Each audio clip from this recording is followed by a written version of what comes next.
Shout out to Wolfman. This guy's good. I'm going to bill him for this because she's still in coaching sessions. Speaking of billing, you are a certified relationship counselor. Coach, I'm sorry. I went and got my certification, like I said on my story, like you appreciate. So I'm certified in 48 states. Every state except Alaska and Massachusetts. And so just fuck Boston. Yeah, fuck Boston. Who gives a fuck about Boston? Fuck out here. I was so, the work. I was like, no, like instead of working on myself, because I'm good. But I realized everybody else needs work. So I'm like, no. Wolf inspired me, but no, I need to give out work. Right. That's what I need to do. Fuck my issues. I'm aligned. I know exactly what I need to do with life, but everybody else don't. So I came across. I wrote a book. We got the manuscript. It didn't get printed yet though.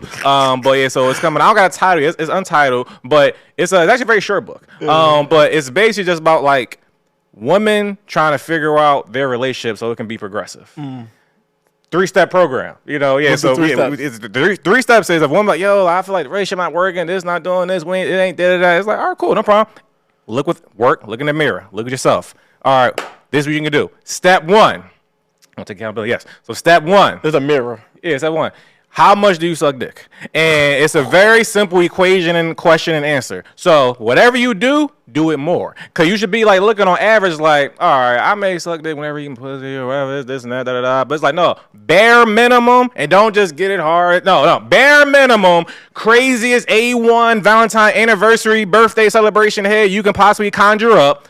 2 times minimum a week. Bare minimum. That means some weeks is more.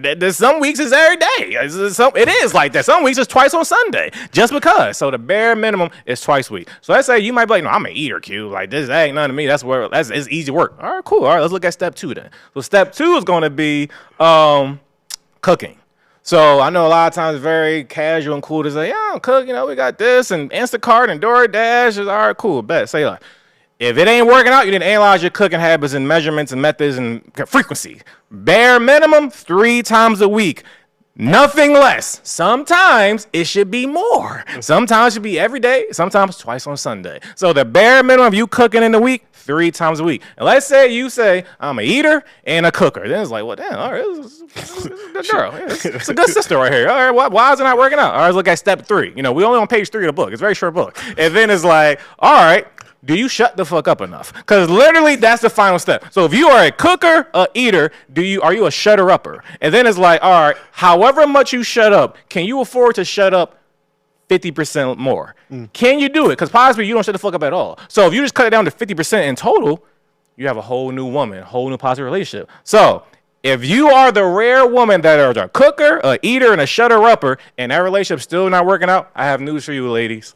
You with the wrong nigga. So you need to cut him immediately, drop him fast, block his mom, block his sister, block all his friends, block his Instagram so there's no contact to you, and move on and find the right man. Because there is no man that has a cooker, eating, a shutter-upper that doesn't treat her like the queen, mother nature of the world. And 4-page book is all you need to know, whatever. If you do those things. By you?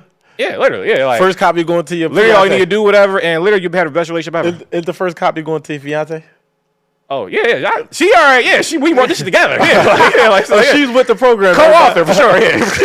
So it's like if it ain't work, call me in the morning. I guarantee it's gonna work, whatever. But if it ain't working, wrong nigga. Understood. Can't lose formula. One thing that Q said to Q's philosophy, right? Q the philosopher, the last step in his 3-step program is an essential piece to a healthy relationship. Very essential. Now, a lot of when us men tell ladies to shut the fuck up, right? Plain and simple, it's not saying don't have a voice. It's not saying don't have an opinion. It's saying know when to use your voice and know when to voice your opinion.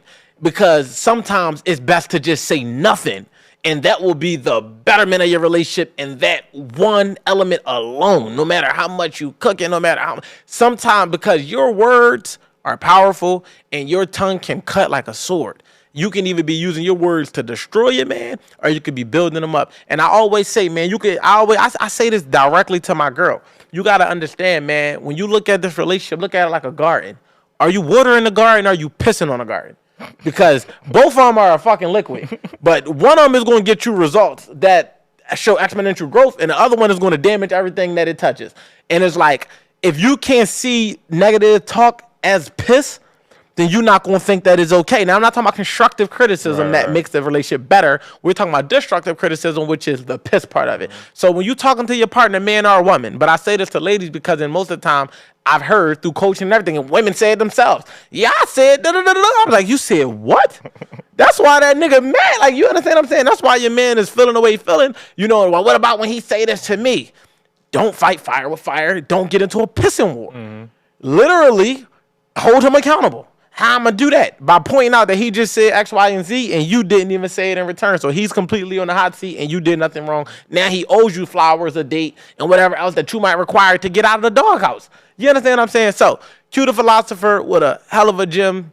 Sound like a read that I feel like I understand the concept of it, so I pretty much feel like I get the book. But make sure y'all go get it. For sure, yeah. Whenever it drops, definitely let everybody know. And also, one thing about you said as well, I feel to even add a little more nugget in that sentiment.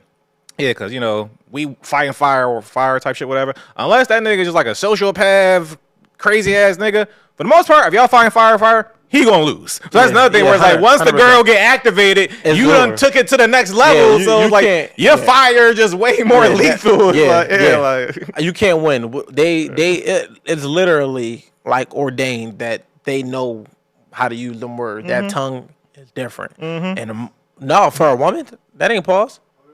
Yeah, because I thought about that too. Their tongue is different. Like, I thought about that. Trust me. Like, wait, that was crazy. That big, y'all hyper sexualizing the context of what I'm saying, man. Ultimately, what I'm